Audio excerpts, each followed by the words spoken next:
Hi, everybody. Welcome to this week's Truth Be Told. I'm Melissa Arrighi, the town manager. And today we have with us, I jokingly said, a Rhodes Scholar on Twitter.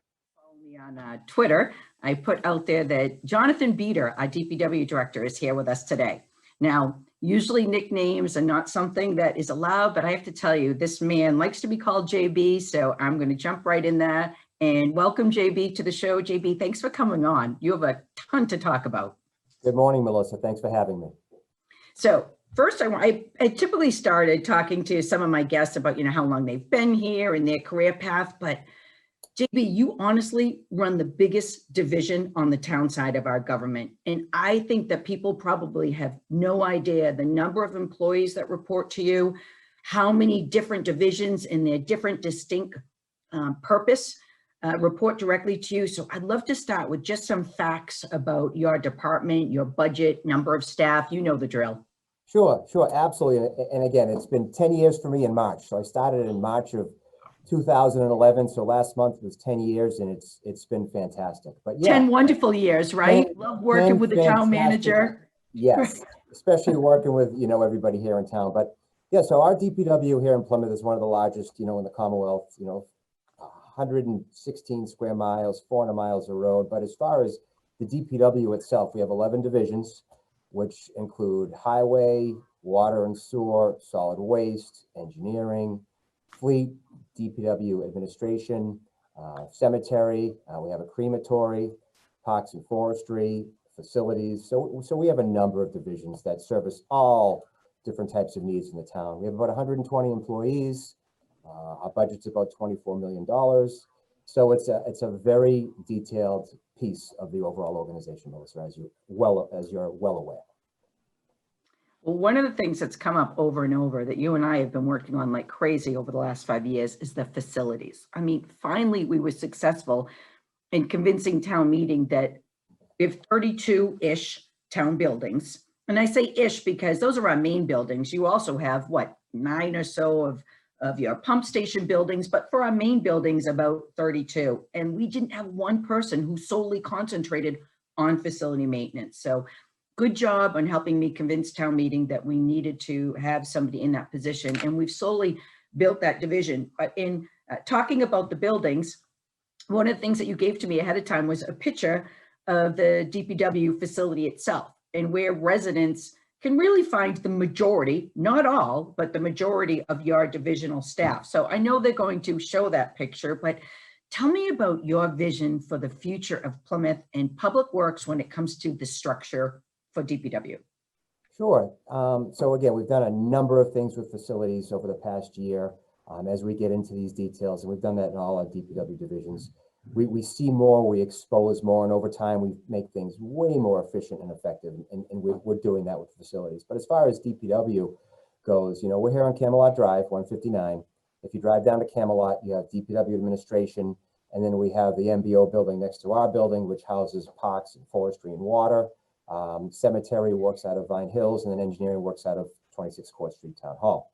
So DPW Administration, we've really outgrown that facility, our facility, in terms of space. Our equipment is we have a number of pieces of equipment over the years. We've really outgrown that in terms of everything is outside. Bathrooms, office space, things have changed. The town bought this facility it used to be a Ryder Truck Center back in 1994.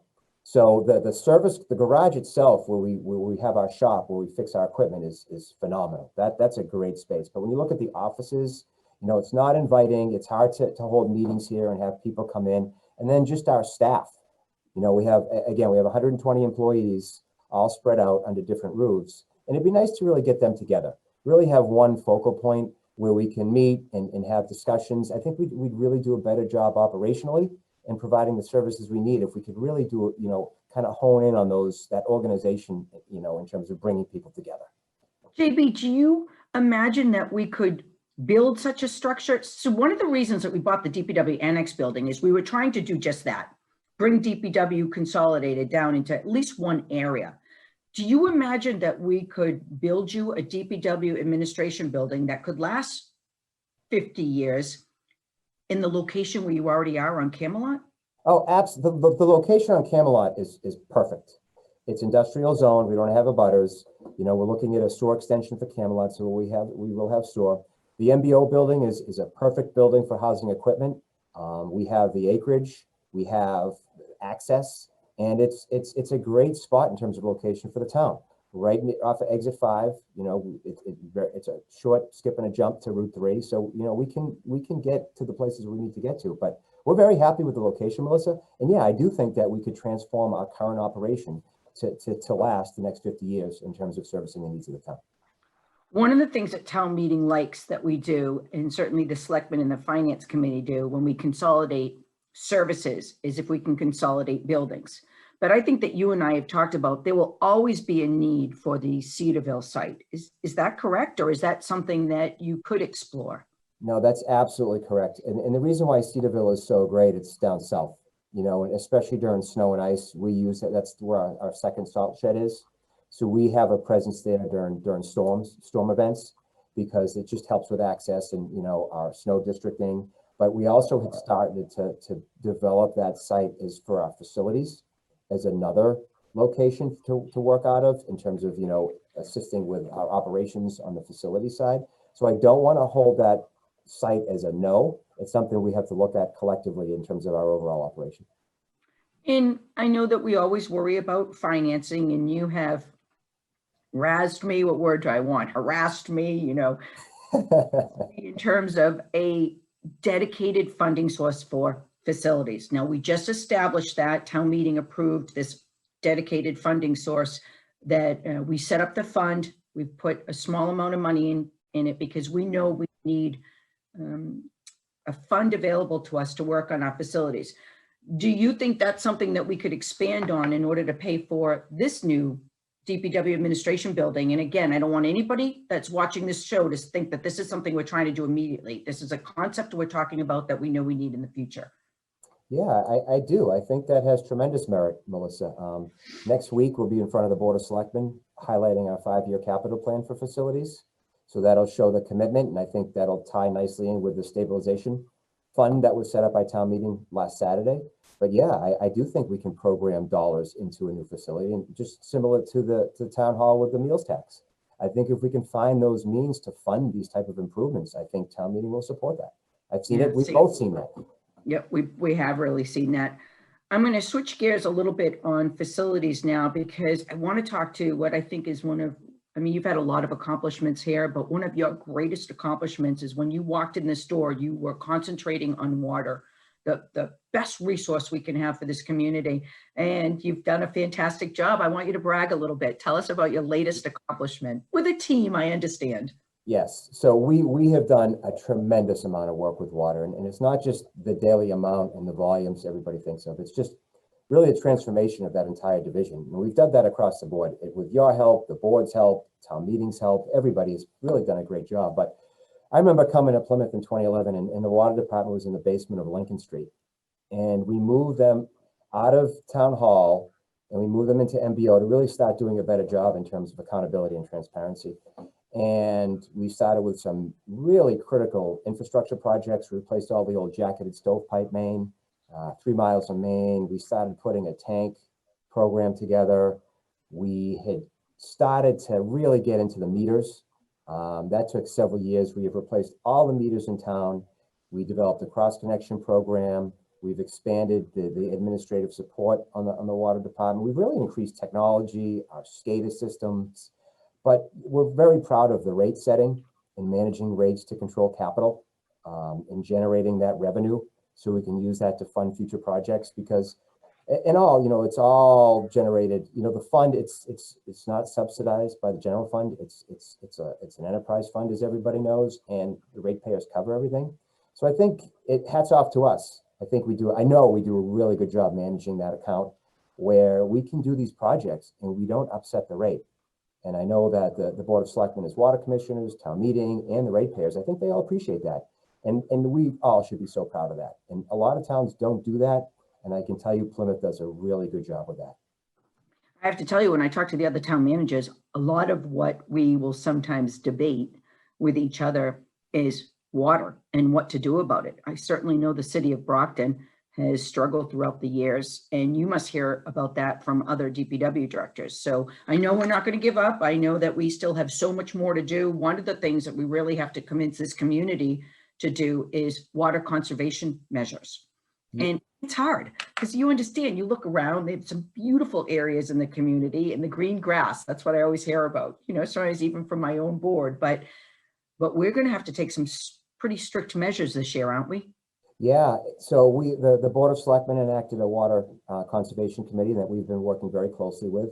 And yes, it's all about conservation. Well, Plymouth sits on a tremendous aquifer. We have great water quality. I'm sure people have heard about PFAS testing. Our water, Plymouth's water is in great shape. There's no worry in terms of the chemicals or the quality of that water, but we do have to protect it. And I will say there's a number of town staff, you know, and working with all different departments that are protecting that and doing everything we can. But we have to watch that because Plymouth has grown. You know, the past 2 years, we've been seeing a 10% growth rate. And there's a lot of projects that are looking for that water, and we have to mitigate that properly. So there are things that are going to change into the future in terms of how we provide that water and how we oversee that water. So we make sure that it's sustainable going forward. So probably a lot of residents and people watching the show don't know what that acronym PFAS is. And in the simplest terms, it's testing for certain chemicals and maybe the word chemical isn't even right, but things that are in the water that need to be corrected, that aren't safe. Is that correct? Yeah, very simple, Melissa, and everybody that may be watching the show. It's Scotch Guard, it's the Teflon, the spray, the non-stick spray. That's gotten into the groundwater and has contaminated a number of water supplies. Firefighting foam at airports, that's some septic systems. So that's what some communities are seeing, and it's costing them tens of millions of dollars to address it. And the way they address that is with carbon filters at your water stations. But fortunately, knock on wood, Plymouth's in a good spot. We've done 2 rounds of testing and we haven't seen anything in terms of that. JB, now we have 16,000 people or so that I think I'm in the ballpark that are on our water system. But what about everybody else in this community with private wells? Is that something they test for? So when they are developing new wells for residential homes, they run through a test, so they see that. But at this time, the DEP is only requiring public water supply systems to test for PFAS. It has not hit the residential side yet, Melissa. Interesting. Okay, so I wanted, before we get to your healthy living, which I warned you ahead of time, I'm going to, you know, tease you about, I want to talk about 2 big projects that really affect the public, but take a ton of man hours and woman hours to get done. The first is everything that we did on Court and Main Street for the outside dining, and got that done early for us. Thank you so much. But now I know you've shifted gears and are trying to get the big change for White Horse Beach completed. Can you tell us a little bit about that? Because I'm trying to get the word out as much as possible about, hey, people, parking has changed on White Horse Beach. Yeah, definitely. So we finished up the barriers last week, and that went into effect. So we're starting that, the outside dining. And again, that went very smooth. The barriers were placed, and I think they look really, really great. And our crews are out at White Horse. They're starting to do the no parking signs. So yes, we asked the residents to pay attention. And once they start purchasing stickers, we'll have a presence out there. And I'm sure there may be some needs or questions on the signs and where they are located, but they can give us a call anytime. You know, they can go to the website and get our contact information, and we're happy to respond and assist if there's any changes necessary. But yes, those signs are going up this week. So you had to do a bunch of no parking signs, and I'm going to make sure that we have a good map of the White Horse Beach district and the streets that are now that you have to have a sticker for, or you have to have a guest pass. And I'm sure that's what you have out in the field. We're going to put something matching on our website. And for people that start to see these no parking signs that are surprised about them, they just have to know that they have to reach out to Town Hall through the website and purchase. Is something wrong? No, do you want me to go get a sign? I can hold up a sign so people can see what they look like. You know what? You go get that sign. All right, hold on. For a second. That's fantastic. Well, anyways, for all of you still watching while my guest has run off, this is a big change for the White Horse Beach district to now require that you purchase a parking sticker like you have to do for our other beaches. And JB is holding up the sign there. So Friday before Memorial Day through Labor Day, in order to park on these certain streets, you have to have a current Plymouth Beach sticker, a 4x4 sticker, or a guest pass. We will have more information on the website about this. I know the White Horse Beach Parking Group is trying to put out information on private Facebook sites. Lynn Barrett, our finance director, is doing everything possible to have those sticker sales ready soon. I think she had wanted to have them ready for sale by early May. That's correct. That is in my town manager's report. But I know that you're going to get that done. I know we're going to get a ton of questions. JB, you have how many electronic signboards that you can use to tell folks this is happening in that area? We're going to have 2 signboards on both ends of Taylor Ave. Perfect. Once the signs are up, Melissa. All right. So now for you and your healthy living, because I have to admit I'm a closet junk food junkie and I have to be really careful. So you would never eat the way I do. Oh, that's not true. That's not true. I eat Really? right. Yes, absolutely. Absolutely. But you're a runner, you exercise every day. Yeah. Yeah. So I noticed at town meeting that there are a couple of articles that promote healthy living in Plymouth. And one is the CPC article for the pedestrian bridge off Billington Street. And I heard that you and the crews are going to be helping out quite a bit by getting like a walking path, walking trail ready there first. That's correct. So that will be Parks and Forestry and Highway, depending on how schedules work out in terms of clearing, grubbing, and opening those up and doing cutbacks, because that's more of a DPW function. But yes, that is going to happen. I love how many walking trails that we have around here. Yes, yes. Plymouth is great. I'm looking forward for the road races to start again. It's been a tough year without those. Yeah, I'll let you know when they are.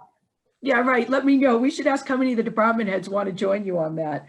What about expanding the Seaside Trail? That's a pretty great project too. Will you play a role in that? Yeah, so that was discussed Saturday at town meeting in terms of the design and on Nelson Street. And yes, the engineering division of DPW is working with Marine Environmental in terms of finalizing those plans, so we have a safe crossing that works across Nelson. But yes, DPW is involved in that design.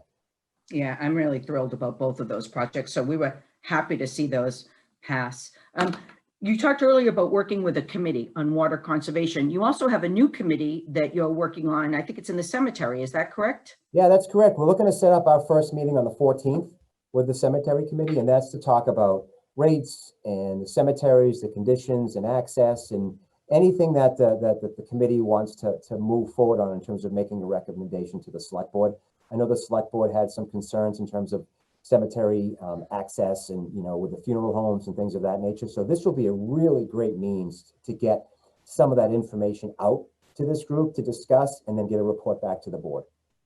I don't think that the average resident also realizes, because I didn't either for a long time when I started working here, how many cemeteries we actually have in this community and how much they have to take care of with, I hate to put you on the spot, but how many employees about in your cemetery department? We have six employees in cemeteries alone. Yeah. And the crematory. So, I mean, it's a very interesting, detailed operation. All of DPW is. And when you just look at the crematory, it's a lot of work. But once you get into cemetery, you have, Burial Hill, which looks fantastic, by the way. If you haven't been up there, take a look. I mean, Kenny King, our cemetery superintendent, is doing a phenomenal job in terms of maintenance.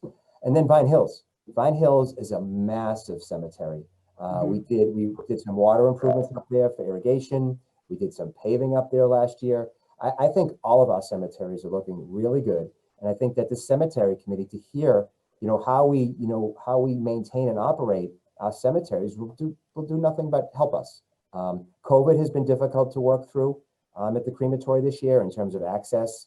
The number of cases has really gone up, but again, the DPW has done a really good job in dealing with COVID, the past year, especially in the cemetery crematory side. And we didn't really have a bad winter. I mean, I don't think people realize that you still had quite a bit of de-icing events, and was it 3 snow events, but it wasn't as bad as we anticipated. The past 2 winters, I mean, have been, really good in terms of plowing snow. Yes, we had to get out there and do our de-icing and things of that nature, especially on the gravel roads. But yeah, it was really a dull road this year in terms of snowfall, which is great. Even coastal storms, nor'easters, it wasn't too bad this year. Yeah, that's good to hear. I mean, it's good for our equipment, and it's in terms of all the work that you have to do anyways. I think although in terms of overtime for some of our staff, I know in that way, that's a nice opportunity for them to earn a little bit of extra money during the winter. Right, but you look at what we've been through over the years, and 2013, the blizzard, 2015, we've had some major events where we've lost power. Do you remember we've had vehicles stuck in the National Guard was in transporting the elderly? I mean, we've had some very interesting events. So the quiet winters are great. Quiet winters are great. No, I agree. I want to talk about a couple more of the projects that you would love to see happen. rebuilding Water Street. You know how much it meant to us about Water Street Promenade. We understand why it didn't pass, but what a absolutely beautiful project for the town. Just talk to me about a couple of those. Oh, and I think that you also are working on Town Square, correct? Yeah, Town Square, we presented to the Board of Selectmen last year. They wanted to take a brief pause because of funding and COVID. We do have a design and we do expect that'll be carried forward. Again, Town Square is very historic. We had a couple of on-site meetings where we got a lot of feedback from residents and business owners, and it was a great process to establish a final design. Great design, and we can't wait to move forward with that project. And then when you look at the promenade, I know the board is involved with the whole MVP program in terms of vulnerability and sea level rise and how we address those things. Water Street is under flood elevation, and this is really going from the DCR bathrooms to where, the T-Wharf is. And this would rebuild those seawalls, provide a boardwalk, really recreate the drainage because the road is falling apart. This would really revitalize and rejuvenate that entire area. And that's another phenomenal project that we can't wait to bring forward again and at least start having that discussion just in terms of improvements in infrastructure upgrades to address, what's going to happen in the future in terms of sea level rise. So those are two major projects in the downtown. But aren't you scared to be the DPW director when we do that, if we do that Water Street Promenade project? Do you remember last time we just tried to do a small project down there, and what was it called? The artesian effect and the water. That was the sewer interceptor, Melissa. So when I came here in March of 2011, the board's objectives were trash, were solid waste, and 400 in planning the downtown. And that was intimidating. But we've accomplished those. We've accomplished so many great things in 10 years. I mean, major projects. I remember building the roundabout downtown. And if you remember that, I mean, that was difficult, but it worked and it's great. And now people don't think anything of it. But yeah, we've had our difficulties, but we've been able to overcome so much. And I think the town looks fantastic. And the DPW has done a phenomenal job. I have to tell you, I was one of those skeptics. I could never admit it anywhere else. What was going on about the Obery Street and how it almost felt like in the plans, it was going to be like this big figure 8 with the double roundabouts. And I have to tell you, I drove it, I don't know, a couple of weeks ago. It's looking really great, JB. Yeah, it looks phenomenal. And that project was over $5 million paid for by the state. And again, you have significant volumes of traffic and it's all about safety and access. And at the end, when it's paved and it works, it's a good thing. Well, listen, I can't believe it. We talked about this. I knew we were going to run out of time, and I definitely want to have you back and maybe even at some point start to introduce some of your division heads. I don't know if they'll be, we can make that happen. Yeah. Okay, good. So in the last few minutes of the show, I try and do like a 1620 spotlight, I call it. And it's just to spotlight something that is out there for misinformation or something that you might hear that is not true. And we would so prefer you came directly to us and asked us. So let me find it because I'm putting it in my town manager's report this week. So what we received from somebody, I think it might have been from social media. It has been rumored that recyclables are not actually being recycled, but incinerated with other trash due to the lack of offloading sites. Is this true? Now, normally I answer the spotlight, but because I'm lucky enough to have you here today, what are we doing with our recycling? So that's absolutely not true. Couldn't be further from the truth. So maybe somebody's getting mixed up because we do bring our solid waste, our trash, to CMAS in Rochester. That's a waste to energy facility. So the trash is burned, but that generates power. All the recyclables are processed and taken care of in terms of how we dispose of them. And they all go to Miller Recycling. We are not burning any of the recyclables, Melissa. So that is definitely a rumor. Thank you for clearing that up for me today, JB. You're welcome. Well, that'll do it for another episode of Truth Be Told.